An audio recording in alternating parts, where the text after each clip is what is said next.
आज कुछ महत्वपूर्ण निर्णय हुए हैं। हर मंत्रिमंडल के बैठक के बाद, कैबिनेट के बैठक के बाद आदरणीय चौबे जी और आदरणीय अकबर जी दोनों संबोधित करते रहे हैं। आज कुछ महत्वपूर्ण निर्णय हुए हैं तो मैंने कहा कि मैं भी इसमें शामिल हो जाता हूँ और कुछ बातें मैं कहूँगा, उसके बाद हमारे दोनों मंत्री आपसे बात करेंगे। पहली बात तो ये है कि लोगों की डिमांड भी थी, अनुसूचित जाति, जनजाति और अन्य पिछड़ा वर्ग, ये सारे डिपार्टमेंट एक ही हुआ करता था। अब इसे अलग अलग कर दिया गया है। इसमें एससी और ओबीसी अलग अलग विभाग होंगे, एसटी का अलग विभाग होगा, तीन विभाग होंगे इसका, जिससे सभी विभागों के, अनुसूचित जाति विभाग के, अन्य पिछड़े वर्ग विभाग के और ट्राइबल के काम है वो सुचारू रूप से संचालित हो सके। और इसी के साथ साथ जिस प्रकार से ट्राइबल एडवाइजरी कमेटी बना था, अभी बना है, संवैधानिक व्यवस्था है, राज्य सरकार ने निर्णय लिया है कि अब अनुसूचित जाति के लिए और अन्य पिछड़े वर्ग के लिए भी एडवाइजरी कमेटी बनेगी। अनुसूचित जाति सलाहकार परिषद और अन्य पिछड़ा वर्ग सलाहकार परिषद का निर्माण होगा, जिससे इन वर्ग के लोग शासन तक के अपनी बात कह सके और उन सुझावों का क्रियान्वयन भी हो सके।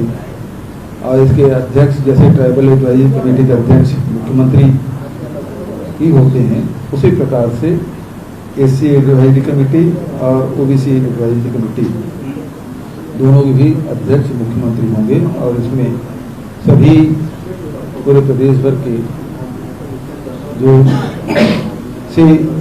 सदस्य इसमें लिए जाएंगे। एक बहुत महत्वपूर्ण, दो महत्वपूर्ण निर्णय इसमें लिया गया है। और तीसरा निर्णय, अब चाहे शहरी क्षेत्र हो चाहे ग्रामीण क्षेत्र हो, इसमें सबको मिला के, पूरे छत्तीसगढ़ को मिला के छत्तीसगढ़िया ओलंपिक का आयोजन होगा। और इसमें उम्र की कोई सीमा नहीं होगी। उसमें बच्चे भी खेलेंगे, बड़े बुजुर्ग भी खेलेंगे, महिलाएं भी होंगी, तो सभी लोग इसमें भाग ले सकेंगे। उम्र की कोई सीमा नहीं और हर प्रकार के खेल का इसमें आयोजन होगा। चौथा जो महत्वपूर्ण निर्णय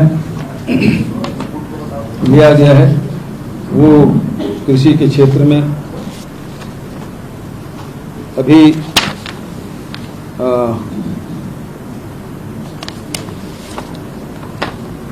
कृषि के क्षेत्र में जो सहकारी बैंकों में जो साख समितियों के द्वारा जो ऋण दिया जाता था, उस सीमा को बढ़ाकर 3 लाख रुपया तक, अब उसे 0% ब्याज में किसानों को ऋण मिलेगा, जिसमें हार्टिकल्चर है, फल है, उद्यान है, मछली पालन है, इसमें इस सबको जोड़ा गया है। एक बहुत महत्वपूर्ण फैसला। अभी तक के हम लोग उसकी सीमाएं कम थी, अब उसे बढ़ा के 3 लाख तक के कर दिया गया है।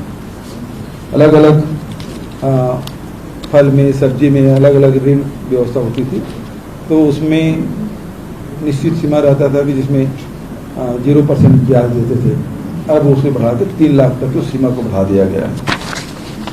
एक और महत्वपूर्ण फैसला कि पूरे प्रदेश में अब चूंकि ऊर्जा उत्पादन में अब बहुत महत्वपूर्ण निर्णय पूरे राष्ट्रीय और अंतर्राष्ट्रीय स्तर पर हो रहे हैं और सोलर लाइट से ही हम लोग बिजली उत्पादन उसको बढ़ावा देने के लिए, सोलर को बढ़ावा देने के लिए, लेकिन सोलर से जो बिजली मिलती है वो दिन को ही, ऐसे में जितने भी हमारे वाटर बॉडीज हैं तो उसके ऊपर में एक छोटा वाटर बॉडी बना दी जाए और दिन भर में जितना बिजली वो पैदा करेंगे सोलर से, तो उसे पंपिंग करके ऊपर के तालाब में भर दिया जाए और फिर से उसे हाइडल प्रोजेक्ट के रूप में उपयोग करें ताकि रात को भी बिजली मिल सके। इस योजना को भी हम लोग हाथ में लिए हैं। और एक और महत्वपूर्ण फैसला कि जितने भी हमारे ट्रांसमिशन लाइन है 11 kV के, अब उसमें ग्रिड से जोड़ने की बात होती है और इसलिए उस जमीन उस ग्रिड के नीचे में कोई यदि बिजली उत्पादन करना चाहे सोलर का, तो फिर शासकीय भूमि है तो उसे 1 रुपया की दर पे उपलब्ध कराएंगे नॉमिनल रेट पे। और दूसरा, यदि किसान के खेत यदि पड़ रहा है और किसान यदि सहमत है, उसकी सहमति के बिना कुछ नहीं होगा। यदि वो सहमत है और अपनी जमीन देने के लिए तैयार है तो फिर 25 साल के लिए चूंकि एग्रीमेंट होगा और वो 30,000 रुपये प्रति एकड़ प्रति वर्ष के हिसाब से उसे रेंट मिलेगा और 6% हर साल उसमें वृद्धि होगी। और 25 साल के बाद यदि किसान नहीं चाहे तो एग्रीमेंट खत्म हो जाएगा और वो अपना जितने भी सोलर पैनल वगैरह जो लगा है वो हटा लेगा।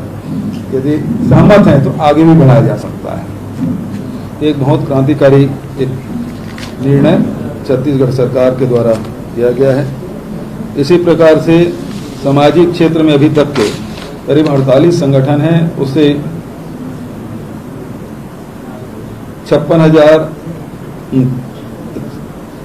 5,67,641 वर्ग फीट जमीन, जो लगभग हम लोग जो 10% के हिसाब से हम लोग सब्सिडी रेट में जो दिए हैं संगठनों को, 48 संगठनों को, उसकी कीमत करीब 13 करोड़ 70 लाख रुपए होता है और उसे मात्र 1 करोड़ 90 लाख रुपया में उस जमीन हम लोगों ने दिया है सामाजिक संगठनों को, ताकि वो भी शहर में अपना भवन बना सके।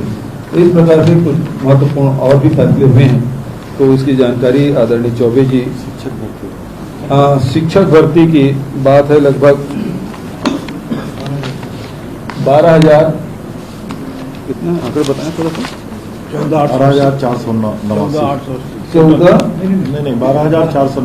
12,489 पद जो बस्तर और सरगुजा संभाग में रिक्त पड़े हैं, उसकी भर्ती की अनुमति दे दी गई है, जो व्यापक से उसकी भर्ती की जाएगी।